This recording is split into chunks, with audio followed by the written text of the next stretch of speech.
구름기둥과 불기둥. 민수기 9장 15절에서 23절, 출애굽기 40장 34절에서 38절 말씀입니다.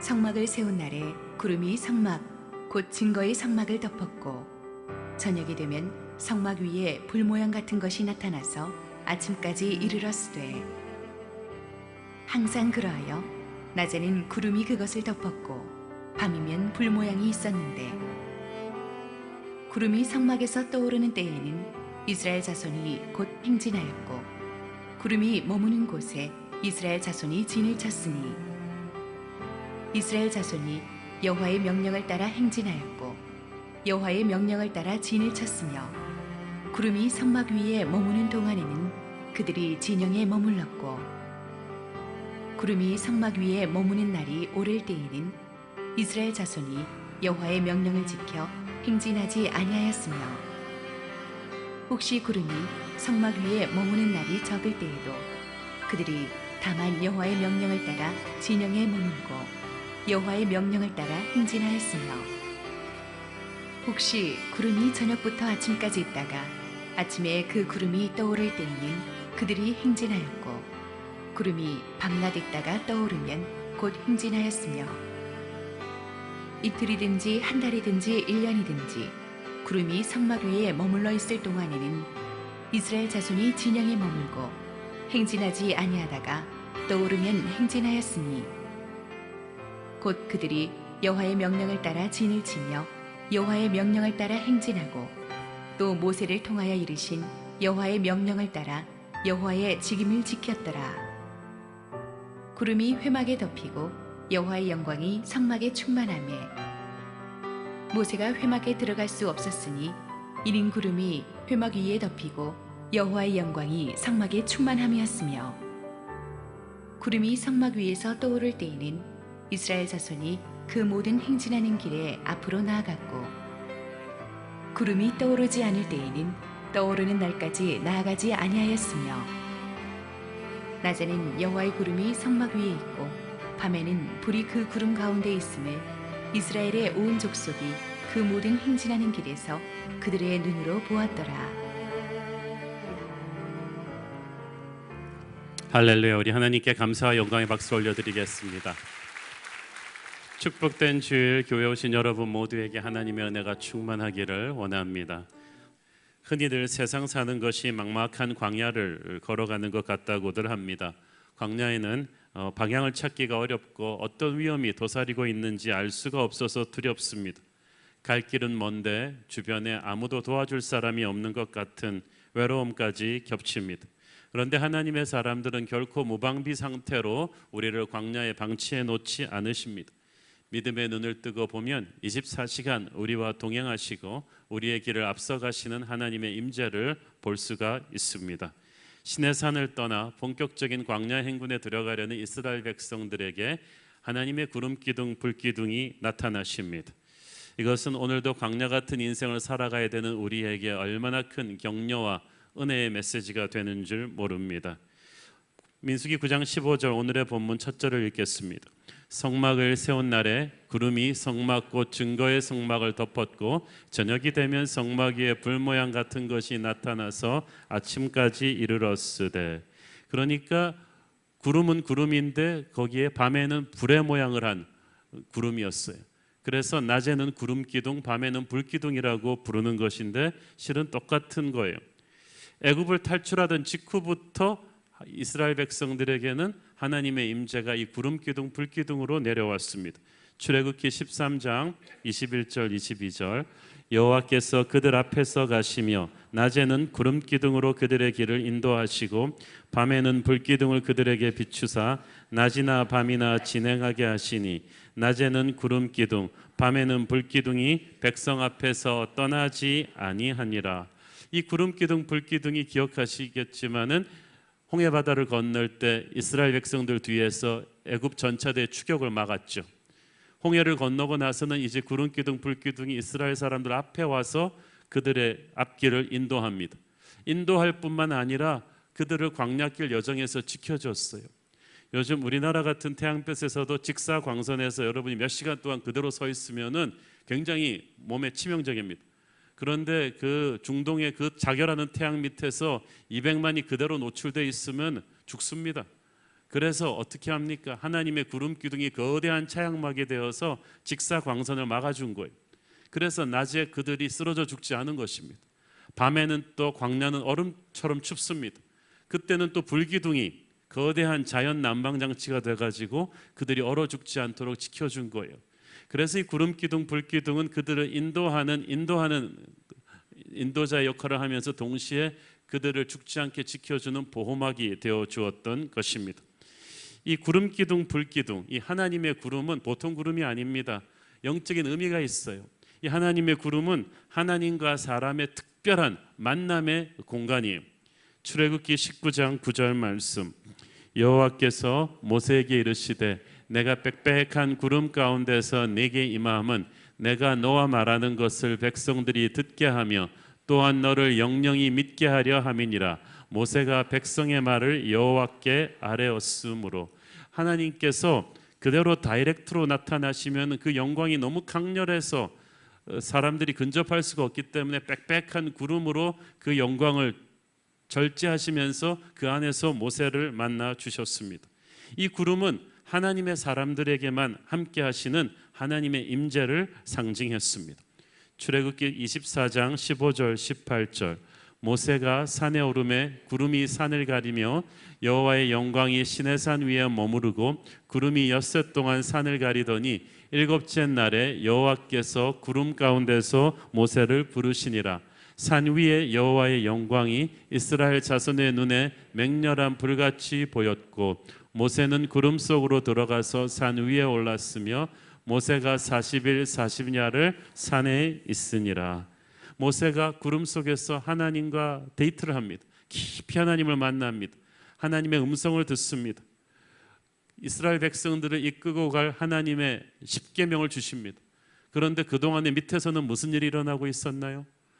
모세를 기다리지 못하고 사람들이 금송아지 우상을 만들면서 막 난리를 치고 있습니다. 그러나 모세는 조용히 구름 속에서 하나님의 말씀을 받았습니다. 모세는 몰랐지만 하나님은 이스라엘 백성들이 그러고 있는 걸 알았어요. 그렇지만 하나님은 모세와 함께하는 시간에 충분히 모세에게 말씀하셨습니다. 여러분, 세상이 아무리 시끄러워도 여러분은 충분히 하나님의 말씀을 들어야만 합니다. 주님의 임재 가운데 깊이 머물러야만 합니다. 그 뒤 모세가 내려와서 그 광경을 보고 금송아지 우상 숭배 광경을 두고 분노해서 십계명을 집어던져서 우상을 부수고 주동자들을 처벌하죠. 그리고 다시 올라와서 40일 밤낮을 또 하나님의 음성을 듣습니다. 그때는 회복하고 재충전하는 음성이었어요. 하나님의 사람은 이렇게 기도하고 하나님의 임재 앞에 머물렀다가 세상에 갔을 때 뜻밖의 현실이 기다리고 있을 수가 있어요.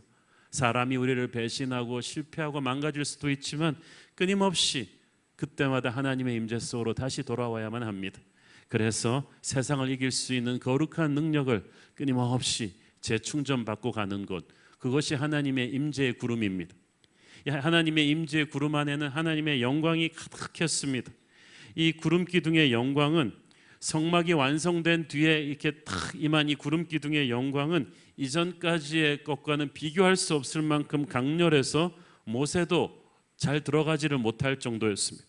출애굽기 40장 오늘의 본문이죠. 34절 35절, 구름이 회막에 덮이고 여호와의 영광이 성막에 충만하매 모세가 회막에 들어갈 수 없었으니 이는 구름이 회막 위에 덮이고 여호와의 영광이 성막에 충만함이었으며, 하나님의 사람 모세도 못 들어갈 정도로 범접할 수 없는 하나님의 영광의 극치의 구름이 그 안에 있었어요. 훗날 솔로몬의 성전을 봉헌할 때도 똑같은 현상이 발생합니다. 하나님의 사람들이 그 안에 들어가지 못할 정도로 강렬했어요. 열왕기상 8장 10절 11절, 제사장이 성소에서 나올 때 구름이 여호와의 성전에 가득하매 제사장이 그 구름으로 말미암아 능히 서서 섬기지 못하였으니 이는 여호와의 영광이 여호와의 성전에 가득함이었더라. 이 하나님의 영광이 극치에 달하니까 하나님의 일을 하는 지도자들도 제사장들도 그 안에 막 들어가지를 못했어요. 교회는, 예배는 인간이 턱 숨이 막혀서 가까이 가지 못하는 이런 거룩이 있어야 됩니다. 그런 하나님의 아름다움이 가득해야만 합니다. 교회가 시끄럽고 말이 많다, 이건 아직도 옛 자아가 너무나 사른 사람들이 설친다는 증거죠. 하나님의 영광 앞에 압도되는 그런 경건함이, 그런 강렬한 영광의 임재가 우리 예배 가운데 있기를 바랍니다. 그런데 그 제사장도 들어가지 못했던 하늘의 영광 속으로 들어가신 분이 딱 한 분이 있습니다. 예수 그리스도이십니다. 히브리서 9장 24절, 그리스도께서는 참것의 그림자인 손으로 만든 성소에 들어가지 아니하시고 바로 그 하늘에 들어가사 이제 우리를 위하여 하나님 앞에 나타나시고, 모세도 감히 들어가지 못했던 그 영광의 구름의 임재 속으로, 하나님의 영광 속으로 바로 들어갈 수 있는 분은 유일하게 예수 그리스도이셨습니다. 그래서 이 구름이 성막을 덮는다고 할 때 이 덮는다는 말이 히브리어가 쉐카이나인데 하나님이 함께 하신다는 뜻이에요. 그들 위에 내려와서 하나님의 영광이 머물렀을 때 그것을 쉐카이나, 하나님이 함께 하신다고 합니다. 이는 바로 우리와 함께 하셨던 예수 그리스도를 상징하는 거예요. 그래서 지금 출애굽한 이스라엘 백성들을 이끌고 있는, 그들 위에 머물러 있는, 그들과 함께 있는 여호와의 영광의 구름은 바로 예수 그리스도 그 자신인 것입니다.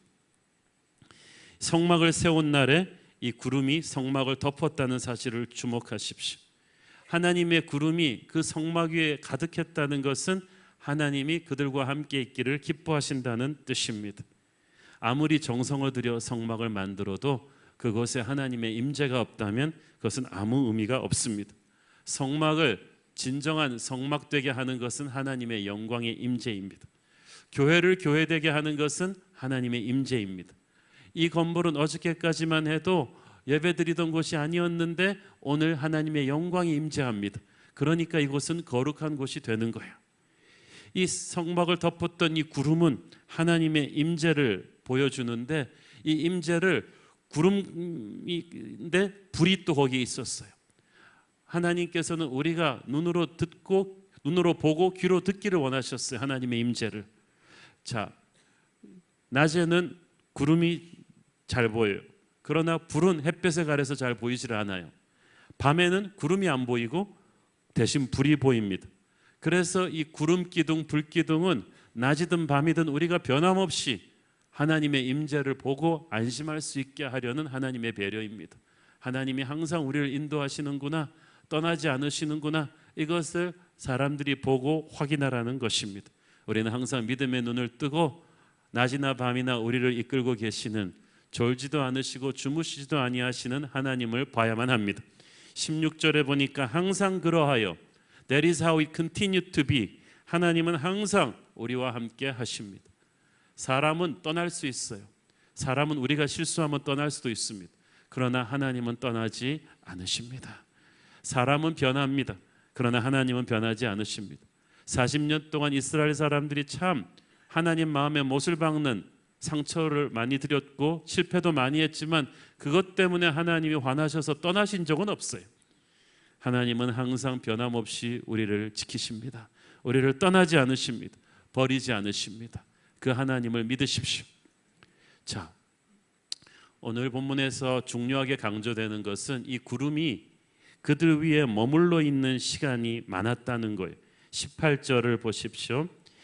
이스라엘 자손이 여호와의 명령을 따라 행진하였고 여호와의 명령을 따라 진을 쳤으며 구름이 성막 위에 머무는 동안에는 그들이 진영에 머물렀고. 그런데 이 진영에 머무르는 날이 때로는 오래가는 날도 있었어요. 그럼 어떻게 해야 돼요? 이 19절, 구름이 성막 위에 머무는 날이 오래일 때에는 이스라엘 자손이 여호와의 명령을 지켜 행진하지 아니하였으며. 22절에 보니까 어떨 때는 1년 가까이 한 곳에 이 구름이 머물러 있는 때도 있었어요. 우리 성격 급한 한국 사람들 같으면 견디지를 못합니다. 아니, 구름이 내비게이션이 멈춰서 안 가.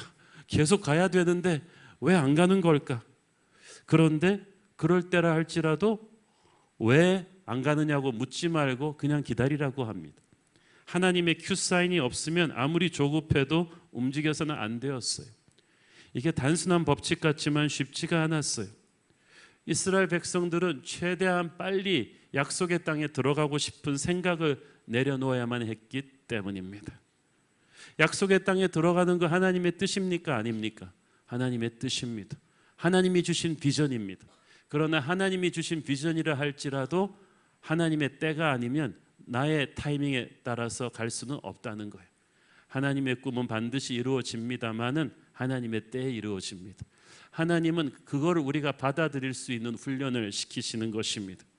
구름이 한 곳에 오래 머물러 있으면 사람들이 조급하고 불안하고 염려가 많아졌을 거예요. 그래도 기다려야만 했습니다.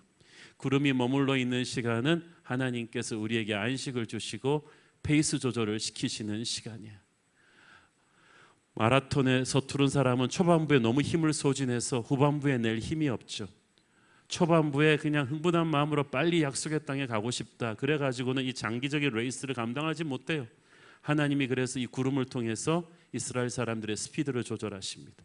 하나님께서 우리의 인생의 템포도 조절하시는 줄을 믿습니다.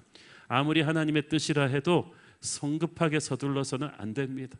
하나님의 뜻에 하나님의 리듬에 나를 맞출 수 있는 훈련을 하는 것, 그것이 구름이 머무는 시간의 첫 번째 의미입니다. 구름이 머무는 시간의 두 번째 의미는 그 시간은 성령이 나를 채우는 시간입니다. 성막위에 임한 구름은 우리와 항상 함께 하시는 하나님의 성령입니다. 하나님의 구름 기둥이 머물렀다는 것은 하나님의 성령이 그곳에 빽빽하게 머물렀다는 거예요. 하나님의 성령은 어떤 특정 공간에 특정한 때에 특정한 하나님의 백성들 위해 머무르시는 때가 있습니다. 그리고 그때는 엄청난 영적인 기적이, 영적인 대역사가 이루어질 때입니다. 마가의 다락방에 120 성도 위에 하나님의 성령이 오순절 불같은 성령이 머물렀을 때 그들은 사도행전의 거대한 세계 복음화로 나가는 일꾼이 되었습니다. 오늘 이 시간 위에 하나님의 성령이 여러분 위에 머물러 있음을 믿습니다. 이 하나님의 구름의 임재 가운데서 이 예배의 시간에 하나님의 성령이 우리를 채우고 있습니다. 하나님의 성령이 임하실 때는 새로운 생명이 들어오는 때입니다. 하나님께서 사람을 만드시고 코에 생기를, 성령을 불어넣으시니까 사람이 살아서 뛰기 시작합니다. 성령이 임하실 때 우리의 죽었던 영혼이 다시 살아나는 줄을 믿습니다. 시편 104편 30절, 주의 영을 보내어 그들을 창조하사 지면을 새롭게 하시나이다. 지면이, 우리의 땅이 성령이 들어오면 새롭게 된다는 거예요. 우리 여러분의 죽어있는 사업터가, 죽어있는 육체가, 죽어있던 관계가 성령의 생기가 들어오면 다시 살아나게 될 것입니다. 구름이 머물러 있는 시간은 하나님의 생기가, 성령께서 우리를 다시 살리는 시간인 줄로 믿습니다. 성령 충만의 시간이요, 성령 세례의 시간이며 성령의 기름 부으심의 시간입니다. 세 번째로 구름이 머물러 있는 시간은 하나님이 나를 품으시고 만져주시는 시간입니다. 성경에 보면 하나님께서 우리를 품으신다는 말이 자주 나옵니다. 창세기 1장 2절을 보십시오. 땅이 혼돈하고 공허하며 흑암이 깊음 위에 있고 하나님의 영은 수면 위에 운행하시느니라. 하나님의 영, 성령께서 수면 위에 운행했다고 돼 있는데 이 원어적인 의미로 보면은 독수리의 날개로 품는 것 같은 걸 말합니다. 흑암과 혼돈에 가득 찬 세상을 하나님의 성령의 날개로 품으니까 이 아름다운 질서 있는 세상이 태어납니다. 신명기 32장 10절 12절 보십시오. 여호와께서 그를 황무지에서 짐승이 부르짖는 광야에서 만나시고 호위하시며 보호하시며 자기의 눈동자같이 지키셨도다. 마치 독수리가 자기의 보금자리를 어지럽게 하며 자기의 새끼 위에 너풀거리며 그의 날개를 펴서 새끼를 받으며 그의 날개 위에 그것을 엎는 것 같이 여호와께서 홀로 그를 인도하셨고 그와 함께한 다른 신이 없었더라. 여기서 나오는 모습도 똑같아요. 하나님이 독수리의 날개로 그 새끼를 품고 날개 위에 얹어서 데려가는 것처럼 하나님께서 광야길에 지친 하나님의 백성들을 품어서 다시 살려주시는 거예요. 세상에서 놀다가 지친 아들이 울면서 집으로 와도, 친구들과 얻어맞고 와도, 배고파서 와도 엄마 품에 안겨오면 모든 것이 해결이 됩니다. 엄마가 안고 토닥거려주고 밥 먹여주고 싸매어주면 그 아들은 다시 힘을 얻고 나가듯이 광야의 구름은 어머니와 같은 하늘아버지의 날개품으로 우리를 품으시는 때인 줄을 믿습니다. 우리가 아무리 세상이 사납게 우리를 괴롭혀도 그 하나님의 날개품에 들어가 있으면 우리는 다시 살아나게 되는 것입니다. 하나님의 구름 위에 머물러 있는 시간은 하나님께서 우리에게 축복과 능력의 말씀을 주시는 시간입니다. 구름 속에서 모세는 하나님의 말씀을 들었듯이 하나님께서는 영광의 구름을 펼치실 때마다 하나님의 사람을 말씀으로 세우십니다. 예수님께서 공생애를 시작하실 때 하늘문이 열리고 그 영광의 구름 속에서 하늘아버지의 음성을 듣습니다. 누가복음 3장 21절 22절 백성이 다 세례를 받을세 예수도 세례를 받으시고 기도하실 때 하늘이 열리며 성령이 비둘기 같은 형체로 그의 위에 강림하시더니 하늘로부터 소리가 나기를 너는 내 사랑하는 아들이라 내가 너를 기뻐하노라 하시니라. 아멘. 이 음성을 듣고 바로 그 다음 사건에 예수님은 광야에서 마귀의 시험을 받으십니다. 마귀가 교활하고 사나운 언어로 예수님을 공격했지만 예수님은 끄떡도 하지 않으셨습니다. 왜? 바로 직전에 영광의 구름 속에서 하늘아버지의 음성을 들었거든요. 여러분이 하나님의 축복의 말씀, 능력의 말씀을 듣고 마귀의 말을 들으면 마귀의 말이 들어오지가 못합니다. 세상의 사나운 언어가 여러분을 건드리지 못합니다. 구름은 바로 그런 것입니다. 세월이 흘러 변화산 산정에서 또 하나님의 영광의 구름이 예수님을 감싸면서 말씀하셨습니다. 누가복음 9장 34절 35절 이 말할 즈음에 구름이 와서 그들을 덮는지라 구름 속으로 들어갈 때에 그들이 무서워하더니 구름 속에서 소리가 나서 이르되 이는 나의 아들 곧 택함을 받은 자니 너희는 그의 말을 들으라 하고 이 구름 구약에 나타났던 그 빛나는 하나님의 임재의 구름 속으로 제자들과 예수님이 끌려 들어간 거예요. 거기서 하나님의 축복의 말씀이 주님께로 쏟아졌습니다. 그래서 주님은 바리새인들 서기관들이 아무리 독한 말로 주님을 공격해도 소용이 없었어요. 여러분 세상은 우리를 끊임없이 비판하고 깎아내리고 기죽이는 거짓된 말을 퍼부을 것입니다. 그러나 여러분이 하나님의 구름 속으로 하나님의 영광의 임재 안으로 들어가면 하나님은 우리를 축복하시고 인정하는 말을 해주실 것입니다. 내 사랑하는 자요 내 기뻐하는 자라고 하십니다. 하나님의 축복과 능력의 말씀에 흠뻑 젖어서 나오면 세상의 그 어떤 사나운 말이 저와 여러분을 건드리지 못할 줄로 믿습니다. 하나님은 구름 위로 하나님의 백성을 덮으실 때 그 가운데서 깊은 교제를 통해 영적 리더들을 세워가십니다. 출애굽기 33장 9절 모세가 회막에 들어갈 때에 구름 기둥이 내려 회막문에 서며 여호와께서 모세와 말씀하시니 이 모세와 하나님이 깊은 데이트를 하시는 곳이 바로 그 회막이었습니다. 모세는 일을 위해서 들어간 것이 아니에요. 하나님과 만나는 것이 좋아서 계속 하나님을 깊이 교제한 것입니다. 모세는 한 번 들어가면은 보통 40일, 밤낮 또는 일주일, 2주일, 며칠씩 깊이 충분히 하나님의 임재 앞에 머물렀습니다. 그는 하나님의 구름 속에서 하나님과 교제하는 시간을 대충 해치우지 않았습니다. 오늘 우리 생각에는 이게 시간 낭비 같죠. 기도하는 시간, 예배하는 시간이 시간 낭비 같죠. 그래서 기도는 짧게 하고 회의는 길게 하고 싶죠. 빨리 일하고 싶죠. 그렇게 해서 문제를 해결할 것 같은데 그렇게 해결한 문제는 반드시 사고가 나요. 그러나 하나님의 임재 앞에 충분히 머무르며 영적으로 충분히 채워지는 시간을 가지고 움직이면 하나님께서 우리가 설칠 때보다 훨씬 빠르고 훨씬 놀랍고 훨씬 강하게 역사하실 줄로 믿습니다. 소양강 댐을 만들고 3년 동안을 방류하지 않았습니다. 충분히 채워지기까지 기다린 거죠. 하나님의 사람은 반드시 하나님의 이 영광의 구름의 임재 가운데 깊이 채우시고 움직이게 하십니다.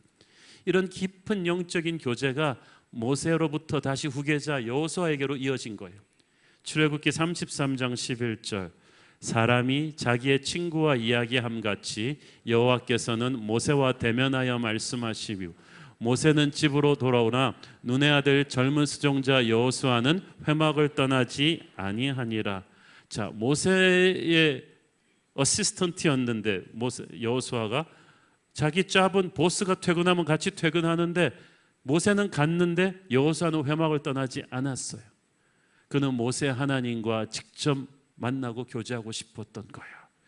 이것이 여호수아의 위대한 점입니다. 이스라엘 사람들은 필요할 때만 하나님을 만났어요. 그러나 여호수아는 그렇지 않았어요. 이스라엘 사람들은 모세의 입에서 나오는 말이 하나님의 말씀이라고 확신하면서 그 말을 받았기 때문에 그들 마음속에는 항상 모세와 하나님이 섞여 있었어요. 그러나 여호수아는 달랐어요. 모세가 집에 간 뒤에도 회막에 남아서 그는 하나님과 깊이 교제했기 때문에 모세 하나님이 아닌 자신의 하나님과의 체험이 있었어요. 그러니까 모세가 죽은 다음에도 여호수아는 흔들림 없이 약속의 땅을 정벌할 수 있었던 것입니다. 그렇게 축적된 하나님과의 깊은 관계가 있기 때문에 훗날 가나안 땅을 정탐하고 온 다른 10 정탐꾼과는 달리 여호수아는 담대하게 이 약속의 땅을 정벌할 것을 주장할 수 있었던 거예요. 다른 사람들은 문제를 잘 알았지만 여호수아는 하나님을 잘 알았어요. 그는 모세처럼 깊이 하나님의 영광의 구름 속에서 하나님과 만나는 습관을 쌓으면서 영적인 내공이 축적되어 있었기 때문에 태산 같은 큰 일도 감당할 수 있는 능력이 주어졌던 것입니다. 하나님은 그렇게 하나님의 지도자를 만드십니다. 모세도 여호수아도 그러니까 둘 다 정치적인 사람이 아니에요. 여호수아는 모세한테 줄 잘 서가지고 지도자 된 사람이 아니에요. 여호수아는 하나님과 다이렉트로 만난 경험이 있어요. 하나님은 이렇게 하나님과 깊이 교제하는 사람을 영적 지도자로 세우시고 사람들에게 그를 따르게 하십니다. 민수기 9장 23절 곧 그들이 여호와의 명령을 따라 진을 치며 여호와의 명령을 따라 행진하고 또 모세를 통하여 이르신 여호와의 명령을 따라 여호와의 직임을 지켰더라. 사람들이 하나님처럼 모세를 순종한 거예요. 사람들이 여러분의 리더십을 따르게 하고 싶습니까? 하나님과 깊이 교제하십시오. 내가 목사라서 장로라서 부모라서 사람들이 여러분의 리더십을 따르지 않습니다. 권위는 우리가 쥐어 짜내는 게 아니라 흘러나는 거예요. 하나님을 만난 지도자에게서는 사람들을 따르게끔 하는 하나님의 영광이 드러나요. 출애굽기 34장 29절 30절 모세가 그 증거의 두 판을 모세의 손에 들고 시내산에서 내려오니 그 산에서 내려올 때에 모세는 자기가 여호와와 말하였으므로 말미암아 얼굴 피부에 광채가 나나 깨닫지 못하였더라. 아론과 온 이스라엘 자손이 모세를 볼 때에 모세 얼굴 피부에 광채가 남을 보고 그에게 가까이 하기를 두려워하더니. 할렐루야. 모세, 여호수아 모든 영적인 거인들은 인생의 어느 시점에서 이렇게 깊은 영광의 구름 속에서 하나님을 만난 체험이 있습니다. 그 감동을 평생 잃어버리지 않습니다. 그리고 계속해서 그 은혜의 자리, 그 영광의 구름의 자리로 나와서 하나님 앞에 머무르는 것을 즐겨합니다.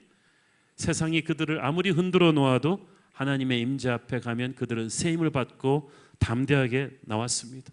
그들에게 용기와 능력과 지혜를 하나님이 부어주셨습니다. 여러분 모두에게는 하나님을 만나는 영광의 구름의 자리가 있을 거예요.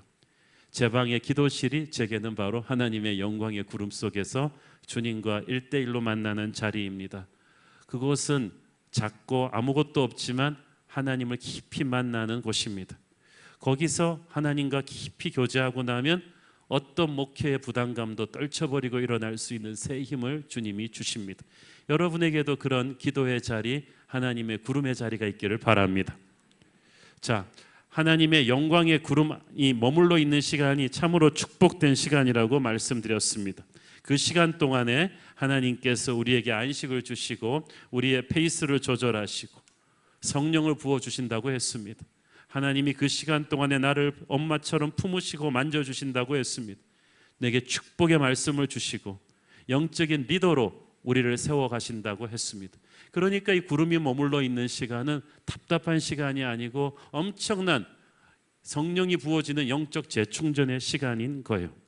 그런데 하나님은 그 은혜로운 시간 안에만 또 우리가 계속 머물러 있기를 원치 않으세요. 반드시 하나님의 구름은 우리를 계속 인도하십니다. 움직이십니다. 17절 읽습니다. 구름이 성막에서 떠오르는 때에는 이스라엘 자손이 곧 행진하였고 구름이 머무는 곳에 이스라엘 자손이 진을 쳤으니. 자 보세요. 이스라엘의 수평 이동은 구름의 수직 이동에 따라 결정되었어요. 구름이 성막 위로 내려와 머무르면 그곳에 진을 치고 머무르고, 구름이 성막 위에서 거쳐 올라가면 진을 거두고 길을 떠납니다. 그런데 이 말씀을 보십시오. 구름이 떠오르자마자 그들이 곧 행진했다는 말은 무슨 뜻이에요? 구름이 머물러 있는 동안에 다 출동 준비하고 있었다는 거죠. 군대에서 비상대기할 때는 완전 무장 한 채로 군화 신은 채로 잠이 들잖아요. 그러니까 곧 출동할 수 있는 것처럼 이스라엘 백성들은 성령으로 채워지는 하나님을 깊이 만나는 그 구름이 머무는 시간 동안에도 언제든지 출동할 수 있는 준비를 하고 머물렀다는 거예요. 여러분, 하나님이 우리를 머무르게 하시고 은혜 주실 때 그것은 군대로 말하면 재급유 받는 시간이지 완전히 군장 푸는 시간이 아닙니다. 하나님은 또 언제든지 우리를 보내실 수가 있어요. 하나님이 움직이실 때는 곧 움직여야 돼요. 지체 없이 순종합니다. 어떤 때는 이 하나님의 인도하심이 정광석화처럼 빨랐습니다. 21절을 보세요. 혹시 구름이 저녁부터 아침까지 있다가 아침에 그 구름이 떠오를 때에는 그들이 행진하였고 구름이 밤낮 있다가 떠오르면 곧 행진하였으며. 또 곧 행진한다는 말이 나오죠. 생각해 보세요. 그토록 힘들게 와서 텐트를 쳤는데 이제 저녁 때 와서 텐트를 쳤으면은 200만이 텐트 치기 얼마나 힘들어요. 이게 뭐 며칠 몇 주일이라도 있다 가면 좋겠는데 갑자기 새벽에 나팔이 불더니 또 출동 준비. 분명히 1년씩 머무르는 때도 있었어요. 그때는 또 너무 안 가더니 이제는 또 하룻밤도 안 잤는데 바로 또 가라는 거예요. 하나님이 야속하게 느껴집니다. 아직 우리 피곤한데 지쳤는데 밥이나 좀 끓여 먹고 가게 하지 왜 이렇게 번갯불에 콩 구워 먹듯이 몰아붙이시나. 지난번에는 왜 이렇게 또 진드기같이 한 곳에 곧 있게 하시나. 그렇게 불평하던 사람들이 거꾸로 불평을 해요. 그러나 나쁜 환경일지라도 하나님의 큐사인이 떨어지면 반드시 순종해야 합니다. 이스라엘 백성들은 토를 달지 않고 바로바로 순종했습니다. 하나님께서 이스라엘 백성들에게 광야를 행군할 때 장거리 지도를 주지 않으셨어요. 지도가 필요가 없어요. 왜냐하면 지형이 맨날 바뀌어요. 광야라는 것이 그렇지 않습니까? 사막에 모래폭풍이 오면 어제까지 골짜기가 갑자기 산이 되어 있고 어저께까지 산이 갑자기 골짜기가 되어 있고, 지금 우리나라의 미래가 그렇지 않습니까? 지도가 소용이 없고 경험이 소용이 없어요. 어떤 미래가 올지 몰라요. 지금 우리에게 필요한 것은 지도가 아닙니다. 이스라엘 백성들은 지도도 없고 광야의 기후도 모르고 지역 주민들에 대한 분석도 많이 하지 못했어요. 어떤 미래도 예측하지 못했어요. 그러나 하나님은 그들이 미래를 예측하는 것보다는 하나님을 굳게 믿고 따라오기를 원하셨어요. 하나님의 손을 꼭 붙잡고 가면 어떤 미래가 와도 감당할 수 있을 거예요. 여러분 인생에 하나님께서 어떤 것에는 구름 위에 너무 지나치게 머물러 있게 하실 때가 있습니다. 내가 약속의 땅으로 빨리 가야 되는데 왜 이렇게 하시나? 그러나 그때도 하나님의 섭리가 있는 줄을 묻고 기다리셔야 돼요. 또 지치고 힘든데 좀 쉬고 싶은데 하나님이 급속도로 움직이시는 때가 있어요. 그때도 원망하지 말고 피곤해도 움직이셔야 돼요. 돌아보면 하나님의 머물게 하시고 움직이게 하시는 타이밍이 정확했다는 것을 알게 될 것입니다. 제 인생에도 그렇습니다. 10년 전쯤에 제가 굉장히 바쁠 때 안면마비가 왔습니다. 그 안면마비가 와서 석 달을 아무것도 못했어요. 그 석 달이 굉장히 바빴어요. 책 출간도 기다리고 있었고 방송 스케줄도 있었고 외부 집회도 엄청나게 많이 취소를 해야 했고 주일날 설교도 못하고, 저는 제가 사역을 안 하면 교회가 안 돌아가는 줄 알았어요. 내가 하나님의 일을 하는 게 분명히 하나님의 뜻인데 왜 내게 안면마비 걸리게 하셨어? 아무것도 못하게 하시나? 이거 하나님 손해일 텐데. 그러나 그 시간 동안에, 구름이 머무르는 그 시간 동안에 하나님이 제게 약자들의 마음을 알게 하셨고 병든 분들의 심정을 깨닫게 하셨고 그 다음에 성령 체험을 하게 하셨어요. 안면마비가 풀려서 돌아온 그 새벽 기도에서 하나님께서 성령의 불을 주셨고, 사람들에게 기도할 때 병든 자들이 나을 수 있는 은사도 주셨고, 그리고 연약한 자들을 향한 눈물을 회복시켜 주셨습니다. 그래서 하나님이 그렇게 멈추게 하셨던 시간이 낭비가 아니었어요. 제 인생에서 엄청난 영적인 동력을 주는 시간이었습니다. 또 한 8년 전쯤에는 폭풍우처럼 밀려서 개척을 하게 되었습니다. 저는 그때 많이 지쳐 있었고 힘들어 있었고 개척하기 위한 준비도 안 되어 있었던 때입니다. 마치 등 떠밀리듯이 나왔습니다. 그때는 또 너무 하나님이 빨리 몰아붙이는 것 같았어요. 내가 조금 더 프레시할 때, 덜 지쳤을 때 하고 싶은데, 그러나 그렇지 않았습니다. 그렇게 했지만 하나님이 움직이실 때 움직이셨더니 오늘날 우리 새로운 교회로 놀라운 부흥의 축복이 있는 것입니다. 이 구름 기둥이 이스라엘을 인도한 이 법칙에는 멈춤과 행진의 병행이 있었어요. 출애굽기 40장 36절 37절, 구름이 성막 위에서 떠오를 때에는 이스라엘 자손이 그 모든 행진하는 길에 앞으로 나아갔고, 구름이 떠오르지 않을 때에는 떠오르는 날까지 나아가지 아니하였으며. 자, 보세요. 저는 이것을 come and go의 법칙으로 풀고 싶어요. 예수님께서 우리 인생을 인도하실 때 구름 기둥을 멈추게 하는 때가 있습니다. 그때는 예수님이 우리에게 come, 내게 오라. 너 수고하고 무거운 짐진 자들아 내게 와라. 진정한 안식을 경험해라. 기쁨을 맛보라고 내 인생에 브레이크를 걸어주는 때가 있습니다. 우리 생각에는 그게 굉장히 낭비 같아요. 우리가 너무 하나님이 의도하신 것보다 너무 조급하고 바쁘게 움직이다 보니까 가만뒀다가는 인생 하나님 뜻대로 살지 않을 것 같으니까 하나님께서 우리 인생을 억지로라도 제가 안면마비 걸린 것처럼 아프게도 하시고, 때로는 사업이 막혀서 감옥에 가는 경험도 하게 하시고, 사람에게 배신당해서 탁 넋놓고 앉아있게도 하시고, 외롭고 힘든 곳으로 나를 데려가시는 때가 있습니다. 그러나 그곳은 저주의 자리가 아닙니다. 지금 인생의 그 시점에 계시는 분은 힘을 내십시오. 오늘 하나님의 영광의 구름 속에서 하나님의 임재를 체험하십시오. 전에 못 듣던 하나님의 음성이 들릴 것이고 하나님의 위로와 치유의 음성이 들릴 줄로 믿습니다. 그렇지만 여러분을 언제까지 거기에 머무르게 하지는 않을 것입니다. Go! 하나님이 이제 움직이게 하시는 때가 있습니다. 예수의 깃발을 들고 예수의 이름으로 세상 속으로 보내시는 때가 있습니다. 그때는 또 지난번과는 달리 여러분이 나는 준비가 안 됐어요. 저 지쳤어요. 아직도 상처가 회복이 안 됐어요. 저 돈이 없어요. 안정이 안 됐어요. 이렇게 핑계하고 싶기도 할 것입니다만은 그걸 다 아시는 하나님께서 가라고 하실 때는 이게 하나님의 때이기 때문입니다. 이때는 순종하십시오. 준비가 완벽하게 돼서 움직이는 게 아니라 하나님이 가라고 할 때 움직이는 것입니다. 가면서 준비도 시켜주세요. 하나님은 우리 인생의 구름을 멈추게도 하시고 움직이기도 하시는 분이십니다. Come and go의 타이밍을 결정하십니다. 거기에 우리가 순종하면 균형 잡힌 영성을 갖추면서 영적인 내공이 쌓입니다. 그리고 그 과정에서 약속의 땅으로 우리는 조금씩 접근하고 있을 것입니다. 오늘도 하나님의 구름 기둥, 불 기둥이 저와 여러분을 지키고 인도하고 있음을 감사합니다. 기도하겠습니다. 사랑하는 아버지, 은혜를 감사합니다. 오늘도 우리 인생을 구름 기둥, 불 기둥으로 인도하시고 섭리하시는 하나님을 찬양합니다. 오직 주님의 임재 안에서 주님의 뜻을 따라 움직이게 하여 주옵소서.